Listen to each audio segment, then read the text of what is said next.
All right, I'm not going to be able to do one diagnostic a day. It was an impossible dream, but I'll try and do like maybe 2, 3 a week.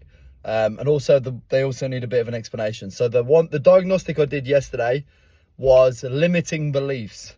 Limiting beliefs are an absolute killer to many people's lives. Limiting beliefs, they always say, if you believe you can or you believe you can't, you're almost certainly right.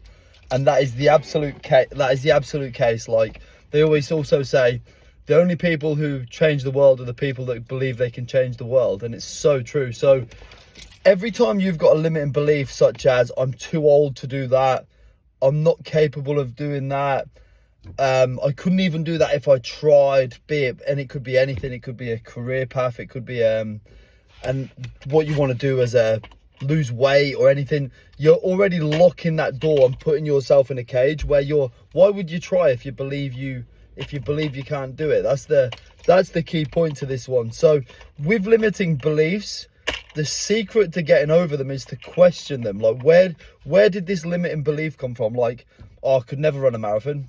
Have you ever tried running? Have you trained for one? What have you done? Where's this belief come from? You've literally just convinced yourself of it, and you're never going to try. So of course you're never going to run a marathon. I'm too old to do that. I'm too old to change careers. Have you tried to change careers? Like, of course you're too old to change careers if you tell yourself you're too old to change careers. So you have to really, really be very, very careful what you tell yourself when it comes to your beliefs, because you're much better off being the kind of person who just believes they can do anything and find out for sure whether you can or you can't. Like, give everything a try.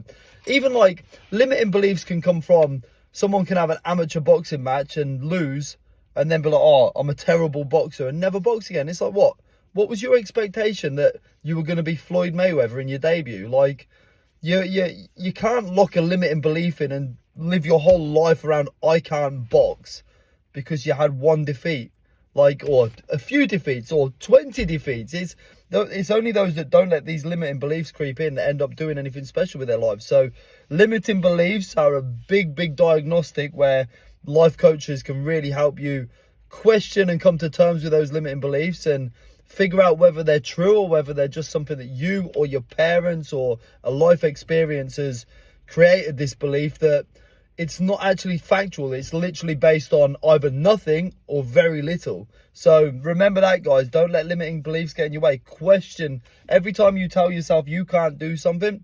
Question yourself. Ask your brain, is this true? Is this a fact, or is this just something that I've told myself based on very little? Might just change your life.